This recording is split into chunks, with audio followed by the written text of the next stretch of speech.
The kingdom of Zamora stood bathed in golden daylight, its hills glimmering under a sun that never seemed to rest. The air smelled of warm earth and distant rain, and every street echoed with the rhythm of hammers striking iron, farmers calling to their oxen, and children running barefoot through red dust. Among them lived a young blacksmith named Rahil, a boy of quiet strength and deep eyes that seemed to carry the patience of fire. He worked in a tiny forge on the edge of the capital, a place where smoke curled like tired prayers into the endless sky. His hands were rough and scarred, shaped by the metal he bent every day. Yet his heart was tender, too tender for the harshness around him. The people of the village loved him not because he was strong, but because he was fair. He never cheated a customer, never refused a poor man's plea, and never kept more than he needed. Still, poverty was his oldest companion. His mother, frail and fading, often reminded him that honesty was the only wealth a man could guard without fear of thieves. Every morning before the first spark of his forge, Rahil would whisper a small prayer to the gods of the sun. "Give me strength, not riches, and peace, not gold." He did not know that the gods were listening too closely. Beyond the crowded streets of Zamora rose the palace, vast, blindingly white, and crowned with golden spires that cut the blue sky like spears. For the common folk, it was less a place and more a dream, one they could never touch. Inside those shining walls lived Prince Arian, the only son of King Taran. Arian was everything Rahil was not: royal, educated, dressed in silks that shimmered like rivers in sunlight. Yet, hidden behind that royal grace was a young man trapped in a cage of privilege. He had never walked barefoot on earth, never heard the cries of hungry children, and never smelled the sweat of those who built his kingdom. The palace protected him from truth, the way a mirror protects from dust. But fate, like a silent blacksmith, was forging a chain between him and the boy who worked in smoke and ash just beyond the palace walls. It was strange, people often said, how Rahil's face looked almost exactly like the prince's, the same jawline, the same determined eyes, even the same scar near the brow. The villagers would laugh and say, "Maybe the gods copied the prince and gave us a cheaper version." Rahil would smile politely, brushing off the words like sparks that touched his skin but never burned deep. Yet sometimes, when he caught his reflection in the forge's bronze surface, he wondered, what would it feel like to live behind those palace gates, to see the world from the other side of gold? Life in Zamora was not cruel, but it was unjust. The taxes were heavy, and the rewards light. The nobles grew fat on feasts while the farmers counted grains to survive the week. Rahil had seen men whipped for missing payments, children fainting from hunger, and widows begging outside temples built in the king's honor. He did not blame the king. Old Taran was sick and blind to the rot spreading beneath his throne. It was the ministers, the courtiers, and the greedy captains who turned Zamora's light into shadow. Still, Rahil worked and endured, because hope was the only weapon he had. Some evenings, when the sky turned orange and gold dust floated in the air, he would sit outside his forge and watch the palace in the distance. The sun would set behind its towers, painting them red, and for a moment, it looked as though the palace itself was burning, a beautiful illusion that filled his heart with strange sadness. His mother would sometimes sit beside him and whisper stories from the old days, when kings were chosen by virtue, not by birth. He would listen silently, his hands resting on his knees, his eyes fixed on the fading light. "Someday," she said once, "a man will rise from the dust and remind Zamora that the crown is not the head, but the heart that wears it." Rahil smiled, thinking she was talking of legends. He never imagined that she was talking about him.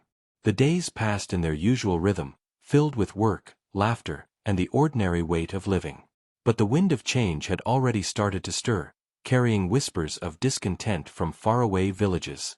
Merchants spoke of soldiers stealing grain, of villagers refusing to bow, of secret meetings in the forests where men spoke of rebellion. Rahil heard the rumors and ignored them.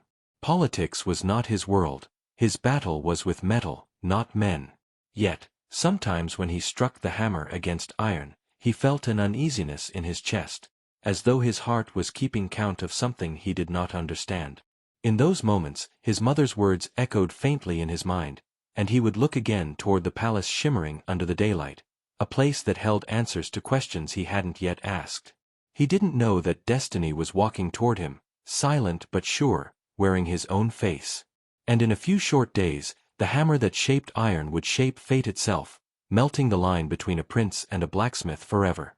The hammer that shaped iron would shape fate itself, melting the line between a prince and a blacksmith forever. The change began quietly, like the slow build of thunder before a storm. The rebellion that had once been a rumor finally came crawling out of the forests and into the heart of Zamora. One scorching afternoon, the air itself seemed restless. The market buzzed with fear as soldiers marched through, demanding grain and weapons for the safety of the kingdom. But the villagers were already starving. Rahil stood outside his forge, his hands black with soot, watching as a soldier snatched a loaf of bread from a crying woman's hand. He wanted to step forward to speak, but one look at the soldier's sword silenced him. That night, as the sun drowned in red and the kingdom sank into uneasy sleep, the sky itself felt heavier. From the distance came faint drums, rebellion drums, rising from the eastern hills. People whispered that the rebels had broken through the royal gates. By the time the moon climbed over the palace, the whole capital was trembling with screams. Flames licked the walls, horns blew from the towers, and chaos spilled through every street like wildfire. Rahil was still awake, sitting by his forge, when he saw a group of armored men rushing toward the lower alleys. He thought they were chasing thieves. He never imagined that within moments, he would be mistaken for a prince. Inside the palace, Prince Arian was living a nightmare. The noise came first, shouts, metal clashing, the crash of doors breaking. He had never heard real violence before. It sounded nothing like the stories. His guards pulled him out of his chamber, his robe half torn, his face pale under the torchlight. They ran through marble corridors now soaked with blood and smoke. The rebellion had reached the throne room. Servants screamed as rebels poured in, cutting down anyone in their path. Someone yelled, "Protect the prince," and chaos swallowed the words. In the confusion, Arian's guards dragged him into the stables, trying to hide him among the royal horses. But the rebels were faster. Arian's face was known across the kingdom. They seized him, gagged him, and vanished into the night with their royal prize. Meanwhile, outside the palace walls, a unit of panicked soldiers chased the rebels through the darkened streets, and that was when fate played its cruelest trick. Rahil, hearing the commotion, stepped out from his forge to see what was happening. The torchlight hit his face, and one of the captains froze. "There! The prince! Protect him!" Before Rahil could speak, armored hands grabbed him by the shoulders and forced him to the ground. He shouted, "I'm not." But a soldier struck him with the hilt of his sword, silencing him. "He's injured. Quick, take him inside," they yelled, lifting his dazed body onto a horse. Rahil tried to resist, but his voice drowned in the noise. The smell of smoke filled his lungs as the palace gates closed behind him. His last sight before losing consciousness was the orange glow of his burning forge, his whole life disappearing in flames. When Rahil awoke, daylight poured through silk curtains, warm and golden, the same light that had once shone over his small forge, now filtering through a window carved with royal patterns. His head throbbed. The sheets beneath him were softer than anything he had ever touched. A group of servants rushed forward, bowing low. "Your Highness, thank the gods you're safe," one whispered. Rahil blinked, confused. He tried to speak, but his throat was dry. "Where am I?" he managed to say, but the servants only smiled nervously, thinking he was dazed from the attack. They brought him food on golden trays, water in crystal goblets, and clothes embroidered with silver threads. When he tried to refuse, they looked horrified. No prince refused royal garments. Hours passed like minutes, and his confusion deepened. Each corridor he walked down reflected his own face in mirrors framed with gold. Guards saluted him, nobles bowed, and whispers followed wherever he went. "The prince has survived. The gods favor Zamora." He wanted to scream the truth, to tell them they had made a terrible mistake, but a single thought held his tongue still. What if they killed him for being an impostor? He had seen men die for less. That night, as the sun set and the palace glowed with firelight, Rahil stood before a mirror in the grand chamber that once belonged to Arian. For the first time in his life, he saw himself as the world now saw him, a prince. The reflection stared back with royal grace, yet his heart trembled like a prisoner's. The silence around him was heavy, filled with secrets. Slowly, he reached out, touching the cold surface of the mirror. His voice was barely a whisper. "What have you done to me, fate?" And somewhere beyond those golden walls, in the wilderness where real danger walked, the true Prince Aryan lay bound and bruised in the hands of rebels, unaware that his double now ruled his kingdom. And somewhere beyond those golden walls, in the wilderness where real danger walked, the true Prince Aryan lay bound and bruised in the hands of rebels, unaware that his double now ruled his kingdom. Meanwhile, inside the palace, Rahil's days began to unfold like a dream he could neither escape nor wake from. Every morning, attendants bathed him in rosewater, dressed him in silks, and called him, "Your Majesty." The first few days, he barely spoke, afraid that any wrong word would expose him. But as time passed, he realized no one doubted him. Not the ministers, not the guards, not even the old king who lay ill behind closed doors. The weight of deception pressed on Rahil's chest, but fear pressed harder. He told himself it was only temporary, that the real prince would soon return, that all of this would end. Yet, in his silence, he began to see things he had never seen before. He attended council meetings where men in fine robes discussed the kingdom's affairs with empty smiles and greedy eyes. They spoke of raising taxes, not lowering them, of punishing farmers for disobedience, of taking land from widows to fund the army. It made Rahil's blood boil. He sat quietly, pretending to listen, but his mind was burning with anger. One day, when a minister suggested doubling the grain tax, Rahil spoke for the first time. "No," he said firmly. The room froze. Every eye turned to him. "The people can barely feed themselves," he continued, his voice steady though his heart raced. "If you break the hands that feed the kingdom, who will feed us all?" The ministers stared, shocked by the sudden boldness of a prince they had always considered weak.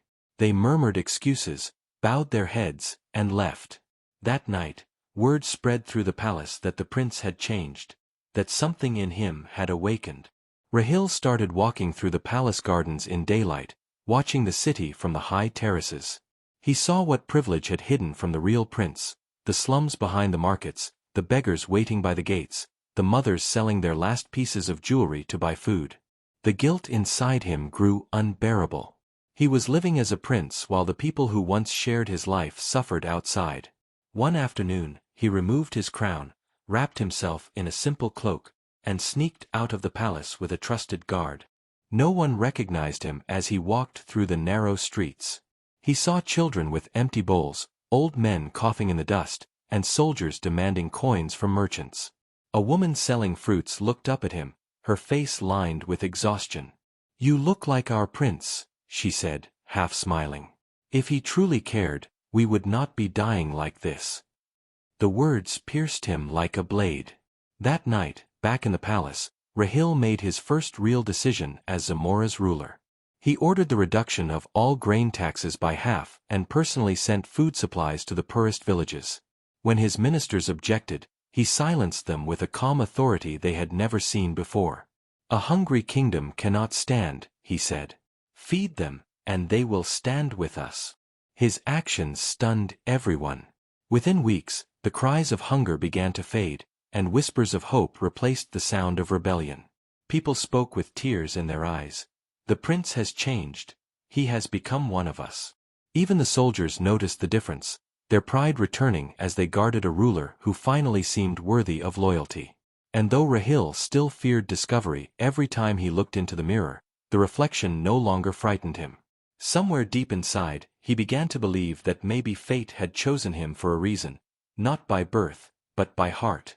But even as light spread through Zamora, darkness was not gone. Some ministers, angered by the prince's reforms, began plotting behind his back. They whispered that his kindness was weakness, that his compassion would drain the treasury. Rahil ignored them. His focus was on the people, building new wells, opening schools, sending healers to the villages. He visited blacksmiths and farmers in disguise, sharing meals and listening to their stories. At night, he wrote letters to the king, describing his changes, though he never dared to sign his true name. The old king, too weak to rise from his bed, smiled faintly each time he heard of his son's good deeds, believing that his lineage had finally awakened to justice. Rahil's heart carried a strange peace, a mix of pride and sorrow. He missed his mother deeply. He longed to see her, but he couldn't risk it. One day, disguised again, he returned to his old village. The forge still stood, dark and cold, its tools covered in dust. He found his mother sitting outside, her eyes dim but gentle. She didn't recognize him under the hood, but when he handed her a pouch of gold coins, she said softly, "The prince must have a good heart." He turned away quickly, his throat tight, afraid that one more word would break him. Back at the palace, he looked toward the horizon, where the sun dipped low and painted the sky in gold and fire. For the first time, he wasn't afraid of tomorrow. The people loved their prince, the kingdom was healing, and peace was returning. But destiny, that quiet blacksmith of fate, was still at work.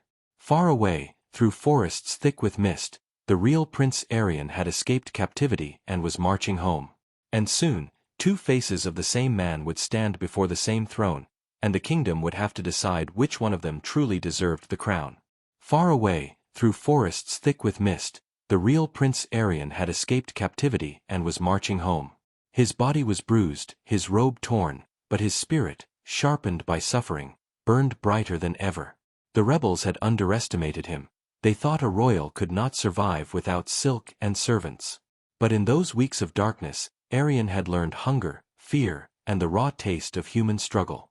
He had walked barefoot through mud, begged for food, and slept beneath the cold breath of dawn. For the first time in his life, he had lived as his people did. Each step toward Zamora made his heart heavier, not only with vengeance but with shame. He thought of the starving faces he'd once ignored, of the cries that never reached his golden hall. And when, one morning, he saw the city rising before him, gleaming under the sun, untouched by the rebellion's flames, he felt something strange. The guards at the gate bowed deeply, their voices trembling with awe. "Your Highness," one said, "the gods have returned you to us. But, how can this be? You were in the palace just yesterday." Arion frowned, confusion cutting through exhaustion. "What did you say?" The guard hesitated. "Forgive me, my prince, but haven't you been ruling all along? They say you changed everything. The taxes, the schools, the laws, the people love you now." Arion's eyes darkened. He thought it was mockery. "Who dares impersonate me?" he demanded. The guards exchanged nervous glances. "He looks just like you, sire. Even your mother couldn't tell the difference." Arion said nothing. His heart pounded as he rode through the familiar streets, now filled with smiling faces, children playing, and merchants singing praises of his name. "Our prince saved us," they cried. "May the gods bless him." Their joy felt like a knife. He didn't understand. And yet, somewhere deep inside, he sensed that this deception had changed more than his throne, it had changed his kingdom. When Arion entered the palace, the hall fell silent. Ministers froze mid-sentence, servants gasped, and guards reached for their swords. At the far end of the corridor stood Rahil, dressed in royal robes, his eyes widening as he saw his mirror image walk through the golden doors. Time itself seemed to stop. The two men faced each other, one born a prince, the other forged into one. Arion's face hardened with disbelief. "Who are you?" he asked quietly, his voice trembling with anger. Rahil took a step forward, his tone calm but heavy. "My name is Rahil. I'm no one. The night the rebellion broke out, your guards mistook me for you. I tried to tell them, but they wouldn't listen. I thought they would kill me if I spoke. I stayed silent." The words echoed through the hall like falling stones. The ministers shifted uneasily, the king's old advisor clutching his staff with trembling hands. Arion's jaw tightened. "And in that silence, you ruled my kingdom? You wore my crown? You took my name?" Rahil nodded. "Yes. But I never wanted it. I was trapped, afraid, until I saw what your people were living through. Their hunger, their pain, their hopelessness. I couldn't look away. So I acted. Not as a prince, but as a man who knew what it meant to suffer. The court erupted in whispers. Arian's eyes flashed. "You stole my life," he shouted. "You lied to my people." Rahil met his fury without flinching. "I gave them back their hope," he said. The silence that followed was like thunder before a storm. Arian's anger cracked into disbelief, then into something he didn't expect: guilt. "My people," he whispered, glancing toward the window where the sounds of laughter and music floated in. For the first time, he saw his own kingdom alive, not just obedient. But pride still held him tight. "Guards," he ordered, his voice breaking slightly. "Arrest him." The guards hesitated. No one moved. The captain, the same man who had once dragged Rahil into the palace, stepped forward slowly. "With respect, my prince," he said, his voice steady. "This man saved Zamora. We serve him as we serve you." Outside, word spread like wildfire that two princes stood in the palace, one of blood, one of heart. The people gathered at the gates, shouting Rahil's name, demanding his freedom. From his chamber, the old king heard the noise and ordered to be carried to the throne room. His body was frail, but his eyes, sharp as ever, scanned both faces and understood everything before a word was spoken. The air in the throne room felt heavy with destiny. The king looked at Rahil, then at Arian, his hands trembling as he reached for his crown. "I have watched from my bed," he said softly, "as my kingdom healed. I thought the gods had given me back my strength through my son. But now I see, they gave me two sons." Arian fell to his knees. "Father, he deceived us," he said, though his voice lacked conviction. The king shook his head. "No, he deceived no one. He did what a true prince must. He put the people before himself." His words silenced the court. Arian lowered his eyes, the truth settling into his chest like a stone. For the first time, he saw not an impostor but a mirror reflecting what he should have been. The king turned to Rahil. "You have carried my burden with honor. You ruled with compassion when the blood of kings forgot how.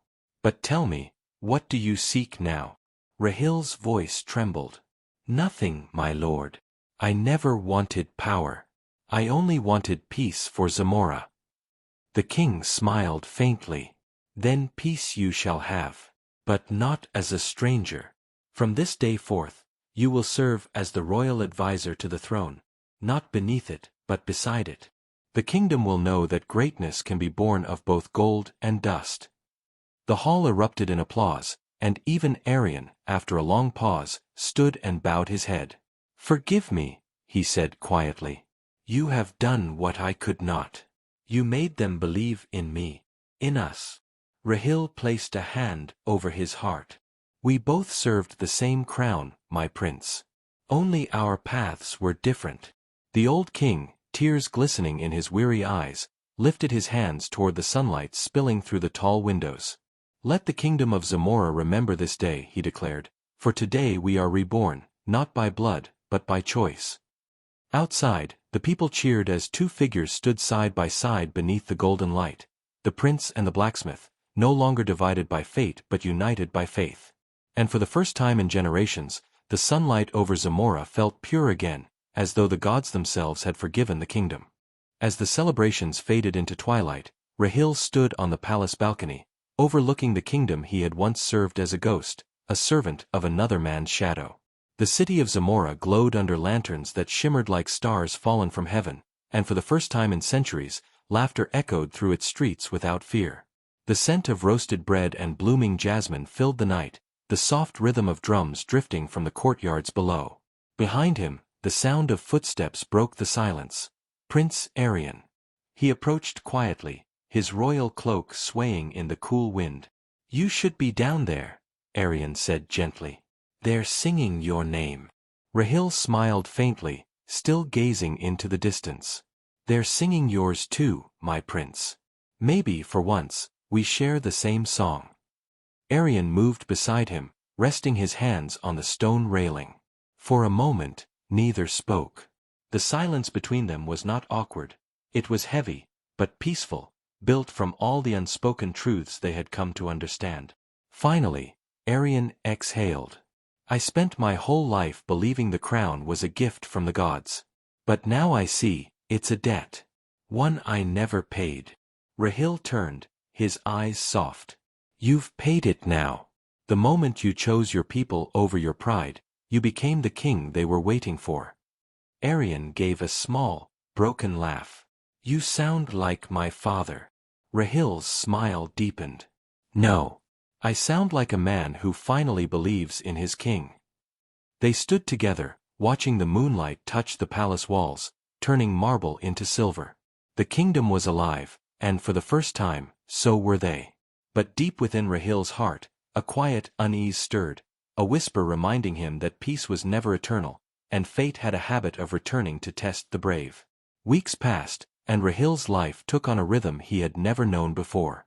He walked among ministers, spoke with scholars, and advised the prince on rebuilding villages destroyed during the rebellion. His words carried weight, not because of titles, but because they were born from truth.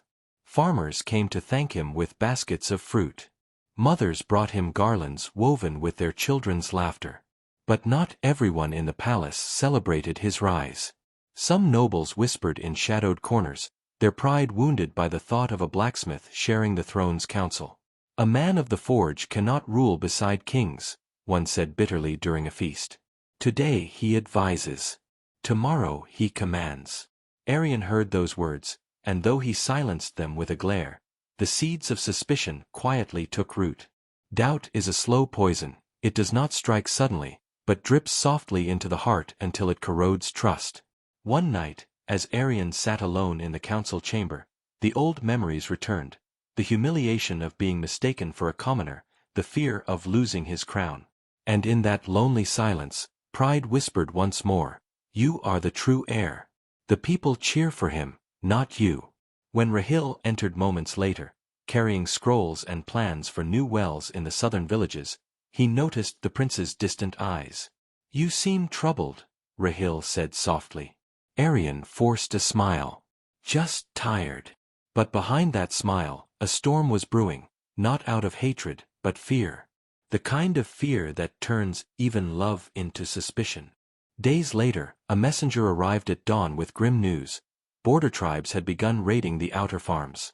The council urged Arian to send troops immediately, but Rahil advised caution.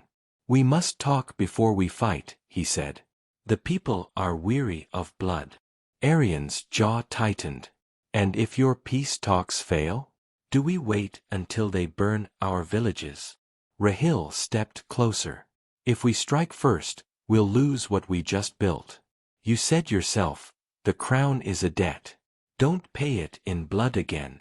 The words were kind, but to Arian's ears, they sounded like defiance. "Enough," he said coldly. "I make the decisions here, advisor." The room fell silent. Rahil lowered his eyes, nodding. "As you wish, my prince." That night, the first crack appeared between two men once bound by destiny. And as the wind howled through the marble halls, even the old king, lying weak in his bed, felt it, the tremor of a kingdom that had not yet learned how fragile peace could be. The next morning brought chaos. Scouts reported that the border tribes had retreated, not to attack, but to surrender, bearing gifts and peace banners. Arian's army, sent in haste, had reached them before the message arrived. Blood had been spilled, needlessly, painfully. When the truth reached the palace, the city's joy turned to silence. Mothers wept, and the bells of the capital tolled like mourning hearts. Rahil rode through the villages, seeing the faces of widows, the ashes of homes, the ghosts of decisions made in pride.